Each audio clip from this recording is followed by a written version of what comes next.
TMI. Confessionals of the Nerd Kind. And now, your hosts, Jeff Nerfherder Chandler and Jim Kaiju Baker. Hello, everybody. We have for you today another 0.5 episode of TMI. This one is going back to episode 55, featuring The Missing Link, which is the Leica stop-motion animation Bigfoot movie. Paired along with that, we covered the two-part 1976 episode arc from The $6 Million Man featuring Andre the Giant as Bigfoot in the Secret of Bigfoot episodes, part 1 and part 2. So for this 0.5 episode, we're doing away with the missing link discussion and just giving you the $6 Million Man and Bigfoot. We're starting that discussion with a couple of Bigfoot movie trailers. So enjoy. July 1960. While flying over a remote section of northern Canada, a Canadian aircraft patrol pilot suddenly encountered the huge shape of a strange, unknown giant. But what was it? And where did it come from? Now comes a motion picture that explores this incredible mystery. Don't miss Sasquatch, rated G. Now showing at the Embassy, 46th Street. Starts tomorrow throughout Greater New York, New Jersey, and Connecticut. Watch for this ad in your local newspaper. No one wanted to talk about it. No one would admit they had seen or heard it. The law told them to quit asking questions or leave town. Maybe folks felt if they didn't talk about the thing, it would go away. But these curious college boys wouldn't stay away from Black Lake. And that was a mistake. The Creature from Black Lake is coming to a theater near you. A Jim McCullough production. That's cool. That is cool. You dug deep on some of them. I did. What we chose today, and anybody that listened last week will already know, this is not a surprise, but we pulled out the double episode, back-to-back episodes, when Steve Austin, the $6 Million Man, met Bigfoot. Which was on everybody's radar. This was just like, you couldn't get home fast enough. This was mega sweeps territory. This was right. Two episodes. Yeah. I can't imagine any kid not watching this back in the spring of 1976 when this originally aired, these back-to-back episodes. And the Bionic Man, $6 Million Man had already been on for 3 years. This was already beloved in kiddom. Sunday night, right? Sunday night. What network was he on? I don't remember what network. I want to say NBC, but I don't know if that's correct. You're probably right. And of course, Lee Majors, married to Farrah Fawcett Majors at the time. Yes. Two pillars of TV in 1976 especially. Farrah Fawcett being on Charlie's Angels. And then, of course, within the $6 Million Man, we had that dream pairing of the Bionic Woman and Steve Austin. So who makes a cameo. Yes. Mm-hmm. Because she was semi-regular on this show before they gave her own. And I didn't realize that the Bigfoot does show up on her show. Yeah. I don't remember that at all. Did Lee Majors ever show up on Battle of the Network Stars? Oh, I'm sure he did. I remember Robert Conrad was like the big guy, but knock the battery off my shoulder. Yeah, correct. Yeah, that's like iconic. But if anybody doesn't know what that, I think at some point a couple years ago they tried to bring this up, but it was like the C-list network stars. It wasn't. No, you were back in the day in the 70s. This was also, I think, a sweeps show. It was probably 2 hours, and it was just very stupid sporting events like tug of war, and or like kayak race or a relay. Yeah, and they actually had stars from each of the three major networks from their top shows competing, and each network had their own team.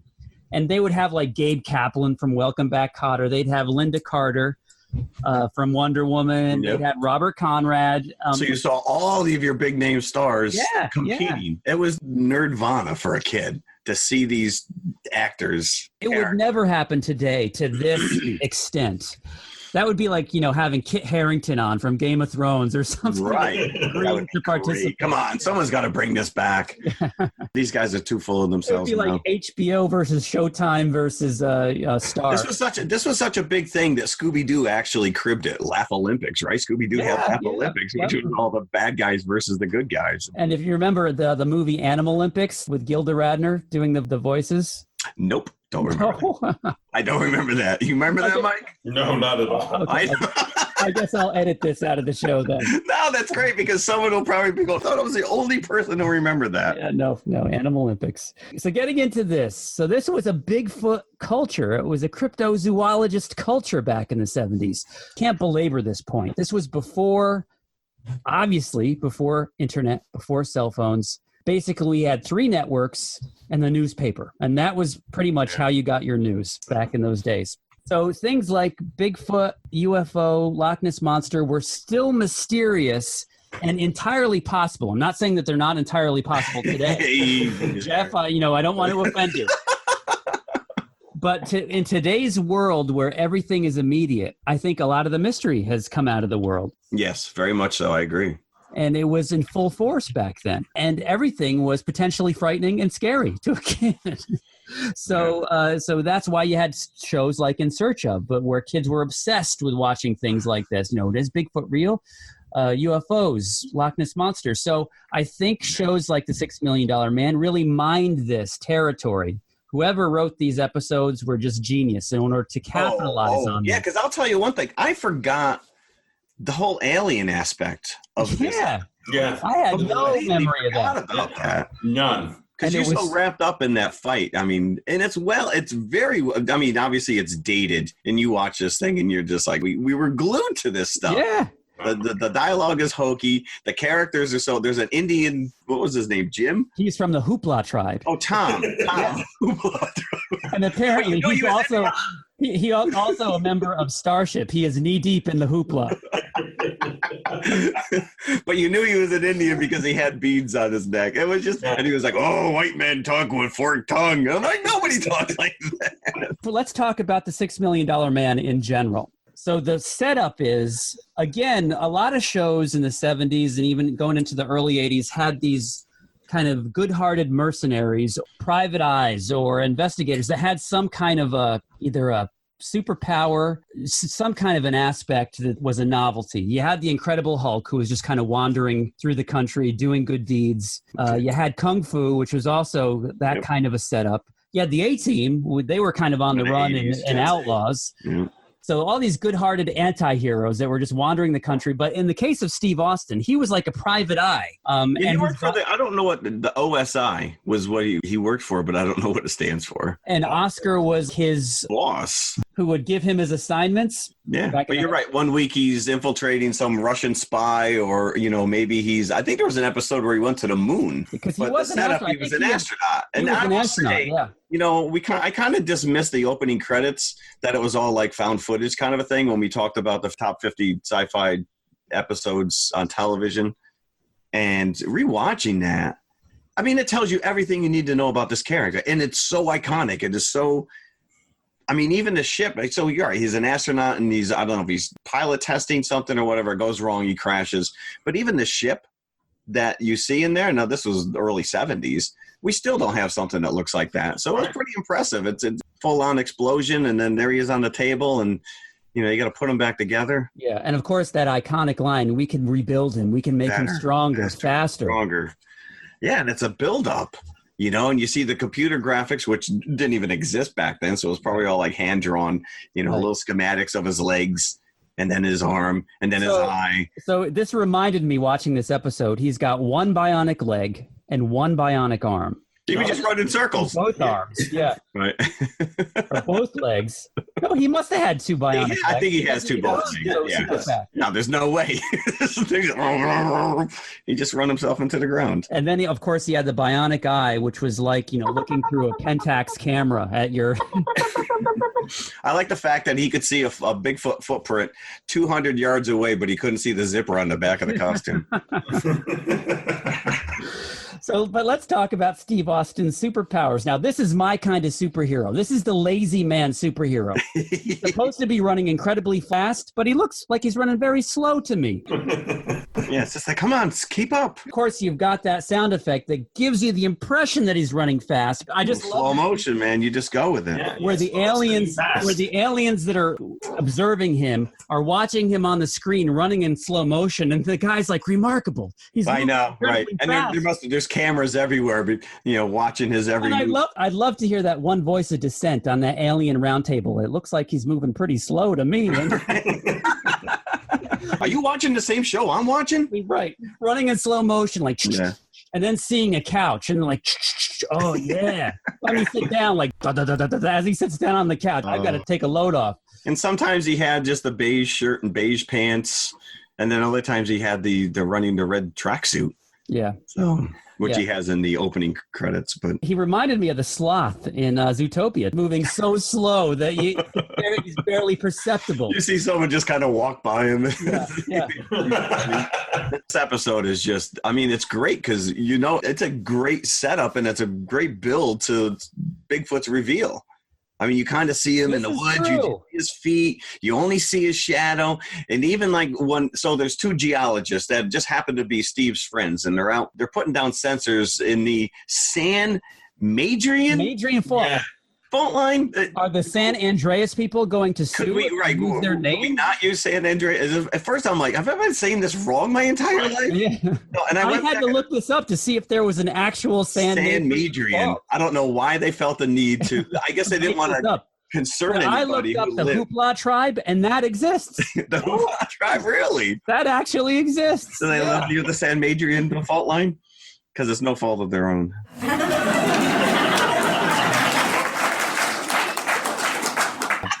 But the husband and wife are out in the middle of nowhere, and he immediately wants to get down with her. He's like, hey, baby, there ain't nobody around. Let's go. It's like, oh, look, this geologist wants to get his rocks off. So this is the pencil-thin setup for just getting Steve Austin into the woods in order for him to meet Bigfoot. Now, I wasn't aware, or I didn't remember, that Steve Austin's bionic powers are like a secret superpower. Because at one point, I don't remember that either. He jumps up on the truck to fix the satellite dish, and Oscar's like, "Hey, look over there, a squirrel! Look over there, look, yeah, look, get me some coffee. Get me some coffee over there, quick!" So the guy will turn away and not look at Steve jumping up on the truck in slow motion. Yeah, that was weird. Oscar's got a phenomenal secret power I don't think any of us realized, which he just has the ability to repeat anything that someone says to him. So he's on the phone with the headquarters or whatever. He's like, a legend, a beast, whatever is said to him, he just repeats it. He turned over a truck. It's like, yeah, I just told you, he turned over a truck. He turned over a truck. And Oscar's powers of perception are just unrivaled. When they first find that footprint, and he says, it looks like a mountain. Could it be a mountain lion? It's obviously a human footprint. Right. And then when Tom starts explaining to him, he goes, that's just a bunch of malarkey. Right, Tom? But yeah, then Bigfoot goes nuts in the, he goes all mayhem in those Allstate commercials, right? They should cast him in those commercials. He just tears up the base camp. But they give away his bionic. Because it's the same sound effect. When Bigfoot comes... Yeah. The minute you see him running, you're like, oh, he's bionic. He's bionic too. And that fight, while it's kind of silly now, was just epic. And it goes on for like 5-6 minutes. Yeah. No dialogue whatsoever. It's just the two of them throwing down. Bigfoot's tearing trees out of the ground and swatting them like a baseball. And the fact that it's in slow motion makes it even more epic. Right, yeah. And the aliens are watching this whole thing, and they're like, he gets hit in the left arm at one point. Oh, he's only bionic in the right arm. Oh, that's so let's bring these aliens into our mix here. So this show reveals that Bigfoot is a construct of aliens, and they try to explain it away. Well, Bigfoot has been a legend for 250 years. Well, we have this little machine called the TLC.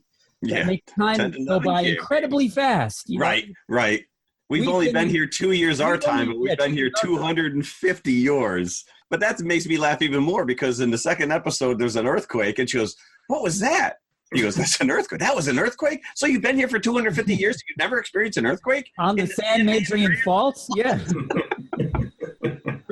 And then the bionic, so Steve goes missing. He follows Bigfoot into the tunnel. And now let's talk about the iconic tunnel. I did not know that's a Universal Studios. It was part of a tour. Did you know that? Really? Okay, it was part of a tour. It was actually called Glacier Avalanche. Because it was really an impressive set piece. If you look at that, the whole floor is just nothing but like towels. to make it look kind of like rugged. But yeah, so the track for the Universal Tram would drive through it. Yeah. And after that, it was known as the Bionic Man Tunnel. But it's really trippy. I mean, once he goes into this tunnel, like it just takes on a completely different vibe this whole episode because he rips off Bigfoot's arm. And that's the big reveal because you see all the electronics coming out of the arm. That's right. You realize Bigfoot is entirely robot. So was there an explanation why they came up with the design of a huge hairy man to carry out their stuff? No, it doesn't make any sense because they look just like people from the 70s all wearing like multicolored jumpsuits, which with I guess golden ascots as well. Well, you can't go around without a good ascot. Even in space, they knew that was fashion forward. So Steve goes missing. At what point you got $6 million worth of parts in this guy? You couldn't put a low jack in him, right? Every week he comes missing. There's at least one episode. But anyways, Jamie Summers calls to check in on Oscar and Steve. And he completely, is Steve there? Can I talk to Steve? Well, he's occupied right now. Like he's in the bathroom. It's like, wouldn't you want another super bionic woman to come and find him? And she's wearing a Snuggie. Was she? I don't know what she was wearing, but it looked like a blanket. But yeah, it was a 2-second little throwaway cameo while she's sitting in her trailer probably. And you know what I loved? The story where Tom from the Hoopla tribe recounts how a member of his tribe went missing for about a week and came back, and he had said that he had seen the Sasquatch. And you're expecting like Tom to say, like, I'll never forget this day. The man was missing for 2 weeks. He came back, and you're like, was he missing an arm? Was he missing an eye? No. He saw the Sasquatch. He was incredibly freaked out. Right. And I'll never forget it. Oh, that's the look. When Ivan, the other geologist, they finally returned him. He was, that's the look. I will say that, so the aliens, you see them, they're all shot in like this blur vision. Very soft focus, like you'd see Barbara Streisand being shot today. Well, it now makes me think that Sybil Shepherd was one of these aliens. Because she had in her contract in Moonlighting that you had to shoot her with a Vaseline lens. So I'm pretty sure that she was probably one of their tribe. But that's gone in the second episode. The second episode just falls apart. Yeah. You watch the first episode, it is everything you want and need. Yeah. Because it is all over the place. And by the end of the episode, they're bringing in a nuclear bomb. Codename Snow White. Bring in Snow White. We need a nuclear bomb. It's somehow, and this blast is going to negate the earthquake that is going to happen. So it's going to create a smaller earthquake, and I don't know how that would be possible to explode a nuclear device on a fault line. It's a 50 megaton nuclear warhead. And he's like, yeah, call the Pentagon. Oscar wants you to bring in okay, we got it. We'll be there in an hour. It's like, who has that ability? And the one alien, the girl, Shala, was that her name? She was just like, she wanted then Steve span something fierce. Oh, yeah. She was loving that chest hair, like through those. She's like, I'll be back to study you more closely later. I noticed like there was buttons that kept in one scene, like he only had 2 buttons undone. Next scene, he had 4 buttons. Oh, really? I missed that. Her buttons were missing altogether. Oh, yes, hers were missing altogether. Yeah, and there's a scene in the second episode where she starts running with him, and I'm like, she needs a bionic bra. Yeah. So, yeah, there's a little sexual, connotations, a little toying around going on there. And at the end of the episode, Bigfoot and Steve Austin are friends to the point where Bigfoot carries him like a baby back to the tunnel. Well, that's so right. So the first episode ends. The second episode, Bigfoot's completely wasted. He's just a waste of character. Everything that you want to see is in the first episode. Right. He's laying there dormant. The entire episode is that girl trying to get into Steve's pants, and then he has to try and go stop her from stopping the nuclear warhead because the aliens are like, screw it, let them blow them up. If we kill a couple million people in California, oh well. I would have been much more appreciative if rather than Bigfoot holding Steve Austin in his arms, like a Frankenstein carry, maybe like him, like burping Steve Austin as they were going through the tunnel. That maybe would have been more effective for me. So yeah, the second episode was just a letdown. But I think Andre did a very good job as Bigfoot. Oh, absolutely. I think he took some of those moves right back with him to the wrestling ring. I think he did, yeah. Yeah. And Steve got some arm tosses in there before the arm actually came off. So yeah, they do those old school, like those Captain Kirk roundhouse punches, where you can see them coming like a mile away. They reach back and it's like swings around. It's like, you can't just punch somebody. Yeah. So they wipe his memory of all the aliens and Bigfoot.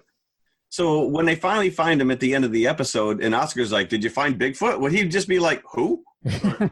Right? Like, I don't know what you're talking about. Yeah. So this makes me want to go back and watch, because Bigfoot came back a couple seasons later. Yeah. So, I want to see what that was about, too. Now, that was not Andre the Giant. That was not Andre. That was Lurch. Ted Cassidy, right? Ted Cassidy, who we'll actually bring up again when we get into our confessional.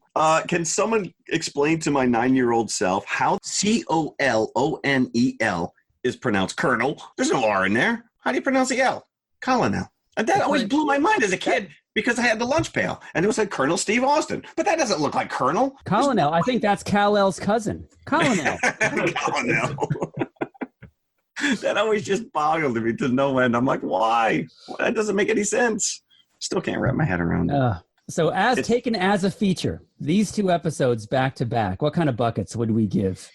The Return, or the Secret of Bigfoot. That was the name of the episode. Part 1 and part 2. Yeah. I would definitely go 4 or 5 on part 1, and I would give it maybe a 2.5 on the second part. Yeah, I would give that battle, that fight scene, definitely solid 4. The rest of it, I would go 2.5. Yeah. Yeah. The whole alien thing, lame. But lame in a 70s goodness kind of way. This All right, but as a kid, you just wanted to see more Bigfoot. You saw him, you saw everything he could do in that first episode. And then it all, like you said, by second episode, they became friends to help the alien save them. But you want to see them fight side by side. Yeah. And let's remember, of course, we cannot talk about this episode without mentioning the Bigfoot action figure that came out in the Steve Austin line of action figures back in the 70s.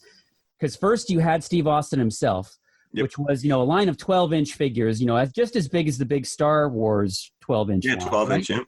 But they were articulated. Steve Austin had the eye that you could look through the back of his head out through his bionic eye. He had the bionic arm where you could roll up the skin and see his bionics under the skin, right? I see your bionics. And so then you had an Oscar figure, which was probably the most boring figure that you could possibly get. Oscar, we need Oscar to give Steve Austin his orders. We need that figure. Yeah, but wasn't he the one with the like his face came off? No, that was a different figure also. That was a different one. That was I forget what his name was, something Bot, right? So he could disguise himself as various characters. So I think he had an Oscar face. Oh, maybe that's where I'm confusing it. Okay. Yeah, but it was a different figure than the bona fide Oscar figure. Okay. And then you had Bigfoot himself, which came out, and it was called, the figure itself was Bionic Bigfoot. Yes, so that's a giveaway right there. If you're about to watch this episode and you don't remember the bionic aspect, if you had that toy, then you'd know anyway. Well, I think that toy came out long after the Yes. And episode. He came, like, as we were talking about last week, or maybe 2 weeks ago, he had a boulder that he came with. Yep. And I think his chest opened up and you could see bionics. Yes. There was like a square. And I'll tell you what, he was you just mentioned the 12-inch Star Wars figures. He was taller than Chewbacca in those 12-inch figures. And the sculpt was based on Andre the Giant's look in this episode. Yeah. So, it was basically an Andre the Giant as Bigfoot action figure. Yeah. And he had the white eyes, which was really kind of cool. Yes. Took that to the next level. Were either of you part of the $6 Million Man Bionic Action Club? No. Do you remember these ads in the comic books? Because you could buy not only the action figure with the bionic grip, and they had a couple other things, but for 50 cents you could mail in, and you would get sticker decals, a membership card, a certificate, and an autographed picture of Steve Austin. Really? And be part of the club. Yeah. As Lee Major's signature or Steve Austin? No, it was Steve Austin's signature. It was the character signature. Oh, man. They couldn't get Lee Majors out of bed with Farrah Fawcett and, long enough to get to sign those pictures himself. I'm not doing the heroin. Yeah. Mike, we didn't get your buckets. What are your buckets on this? I really enjoyed the first one, so I'll give that a 4. Part 2 did nothing for me. When watching this, did any memories come flooding back? Because this was just like a blank slate for me. I remembered nothing but that fight scene from these episodes. Yeah. No, nothing came from, because the whole alien ice cave, all of that sort of stuff was like almost brand new. I was like, oh yeah. Yeah, I don't remember that really. But I was thinking about Wonder Woman, because it was like, Wonder Woman really holds up much better than the Bionic Man does. You think so? I felt so. And you can It's been a while since I've seen a Wonder Woman. Is there an iconic episode of Wonder Woman like this that we could possibly watch on one future TMI episode? I don't remember if there was ever like a sweeps episode of Wonder Woman where she meets some other DC character or something like that. No. Or changes her bra or something. Maybe we'll have to dig out an old Battle of the Network stars that we can review. with Linda Carter, right? Oh, yeah, there you go. Do you think that they experimented with how they should show Steve Austin running? Do you think they did actually do like a test with him super fast? I think there has to. And then super, if you watch The Flash now, it's the complete opposite. Yeah. If you watch the TV show The Flash, I think they shoot him at a high frame rate. So he's just running normal, but it makes him look like he's, blurred. And I don't necessarily know if that would have been a better way, because what kid didn't jump out of a tree or jump off your swing set and go pop, pop, pop, pop, pop, pop, pop. If we were trying to do it super fast, we'd all get hurt. I mean, we probably all ended up in emergency care. Yeah, that was the thing though, you couldn't really jump in slow motion. That was always the drawback to but you could do the those bongo drums and funky synthesizers, like that's like the soundtrack to our youth. I feel like every one of those shows had the funky little bongo music as he's running through the woods. Oh, yeah, definitely. So what was our confessional this week? Confessionals. Favorite 70s show? I was unclear as to what we were doing. Yeah, we didn't really establish. It could be maybe favorite 70s intro. I don't know. Yeah, I think we're just talking 70s TV show. Confessional went out the window this week. Wasn't there some notion about Marvel and... No, that was next week's. That's next week's when we talk Endgame. I don't know. You brought up the Incredible Hulk, Jim, before. Yes, I did. Which is, I went back and watched that opening. I mean, it's iconic. We've seen it a billion times. Do you know that Ted Cassidy did that narration for the Incredible Hulk opening? For the Incredible Hulk. Really? Yep. So there's your Ted Cassidy tie-in to Bigfoot as well. Yep. But that was the same episode every week. David Banner, sorry. They didn't want to use Bruce Banner. I don't know why. If you listen to Lou Ferrigno, he actually says that's because Bruce sounded gayish, and that's his words. But watching you in that opening credit, it just makes me realize that all it takes is a flat tire to really piss off the Hulk. Because that's the whole catalyst for him. He's trying to change the tire in the rain. Yep. the tire iron slips and he just loses his shape. Yeah, all he needs is the nagging wife behind him. Can't you change a tire? Right.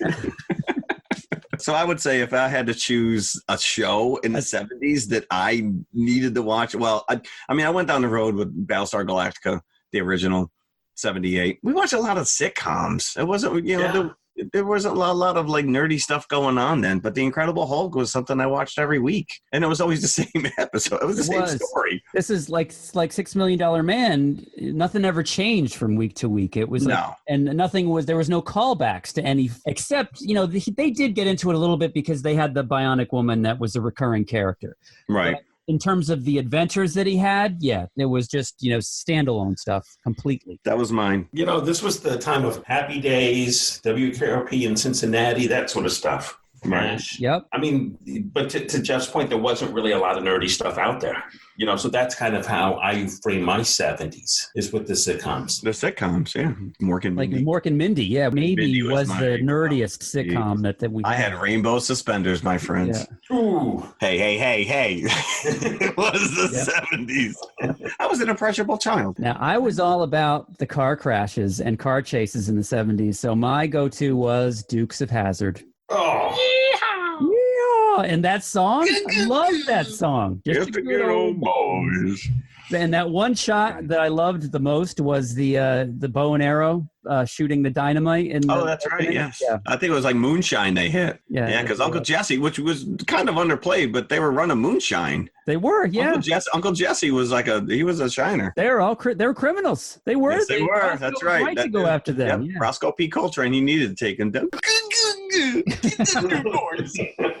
And Boss Hogg, yeah. You can actually, I think my sister loved this show, and we were forced to always watch it. And because I think it was Friday night. It was right before Dallas. Friday night, Before Dallas. So, I always found myself, my sister's 10 years younger than me, so I always found myself babysitting her. And she, you had 3 channels, so it doesn't like you had much to go on anyways. But I would rather probably have watched Fame than Dukes of Hazzard, but we did watch it. Let's settle a long-standing question for me. Roscoe's deputy. Enos. Enos?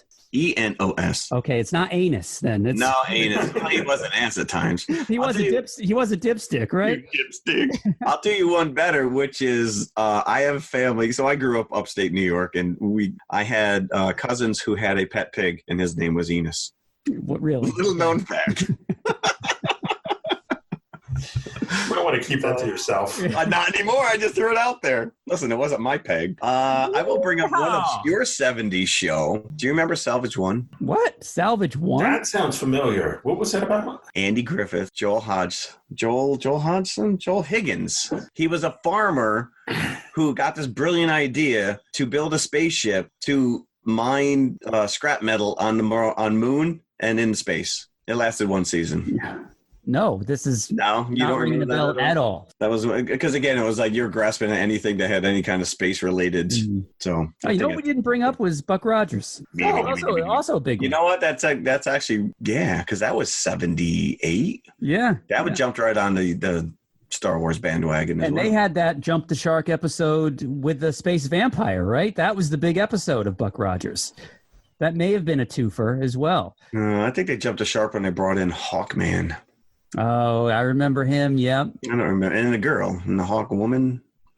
Which right? was, but they had cool ships. They had cool Hawk Was that pre or post Flash Gordon when they brought in Hawkman? Oh, that's a good question. Because Flash Gordon was 78. No, it's Flash Gordon. 80. I'm sorry. Flash Gordon was 80. 80. And Buck Rogers premiered in 78, but I don't know when they brought in. I'm going to say easily probably like second or third season they brought in Hawkman. Okay. Yeah, Gil Gerard, he don't fit in his spacesuit anymore. That's all I got to say. The poor man's Lee Majors. Yeah. Yeah, but you had Wilma Deering, and she more than made up for that. That's all we got, boys. Yeah. That's about it this week, right? So, again, next week, we've been building up for a year to this Endgame. We're going to see how it all turns out. I don't know if I'm ready for that. I don't know if I'm prepared for this. Yeah. This is going to be an emotional roller coaster. This is going to be... It's like 10 years of your life summarized in 3 hours. Yeah. This is the end of an era. This is unprecedented what they were able to pull off. This huge overarching narrative. And it doesn't matter what comes next. I don't think it's not going to have... It's not going to have the cachet that these characters. No, because now you have all these big name guys that want to get involved at this level. You know, make me a superhero, put me in. You know. But yeah, now they're forced to kind of move beyond that initial cast of characters and now start to go into the B level of Ant-Man, Captain Marvel. Those are going to be those. I think you're going to see more. They're stepping up. Galactic. You're going to see more outer spacey characters. You got the Celestials in development, which are never that interesting to begin with, but the Eternals. I'm sorry. Yeah, I think Angelina Jolie is attached to that. But see, that's what I'm saying. Which you now have all these top name stars, you know, looking at this cash cow and now wanting to be a part of it. Where now we're just casting big name people. Oh, look, here it is. Harrison Ford is playing the Watcher. And it's just a matter of time now that Fox has come under the Disney banner. How long is it going to be until they bring back Fantastic Four, bring X-Men into it? Because you know that they're probably already in talks how they can do that. I feel that you're going to get a sense of that by the end of this movie, but maybe not. Kevin Feige said that it'll be a long, long time before they hit the X-Men. Well, at least they're not just diving in and be like, oh, look what we got to play with now. Well, if they take their time, I'm in. Not going anywhere. And how they're going to continue to tie the Spider-Man universe that Sony has created into the Marvel Cinematic Universe. I'd like to see how they continue on with that. I heard he's a long way from home. And it's unfortunate. He's far from home. It is unfortunate that, you know, as much as I love that they are coming out with a new Spider-Man movie this year, that because of that, you do know that Spider-Man does somehow make it out okay from Endgame, but it's just a question of, you know, how does he make it out? I would be very thrilled to see Fantastic Four done properly, I guess. Well, we got to get through this one first. And Mike, I know that you are a big non-believer in the Fantastic Four as a cinematic property. Yeah, I don't think you can do Mr. Fantastic. But if anybody can do it, Marvel can. They may have. Yes, I agree with you. They may have to reimagine what Mr. Fantastic is, but but that now you're going down that road of the last one, which is let's come up with some alternative thing that's like, that's not the Fantastic Four. You gotta stay true to these guys. Yeah, you do. Stay true. I just want to see Galactus. We got to see ourselves the next big bad guy. Or a decent Silver Surfer. Maybe it would be cool if I just brought Chris Evans back as the Torch and didn't explain it to anybody. That'd be great. Or I know who I'd love to see is Annihilus. That would be a great cinematic. Oh, he's like, the Negazone. Yeah. Right, Negative Zone. Yes, the Negative Zone. So yeah, that could all be on the horizon. Who knows? All right. Well, we're gonna hit all this stuff next week. Yeah, I can't wait next week. I'm gonna need a nap. The countdown. And I'm gonna need a colostomy bag. 3 hours. Oofa. Yeah, All right, hopefully next week's episode won't be 3 hours. Let's hope not. It may be. You never know the way this group talks. All right. So wrap until it up. then. Hasta la vista, baby. If you like what you just heard, be sure to follow TMI Confessionals of the Nerd Kind on Apple Podcasts, iHeartRadio, Amazon Music, Spotify, or whatever you listen to your podcasts on. Also, be sure to email us at tmipodcast2018@gmail.com. You can also follow us on all of our socials. We're on Instagram, X, Facebook, Threads. Just go to tmiconfessionalspodcast.com. All of our links are there. And leave us a 5-star review. See you at the concession stand.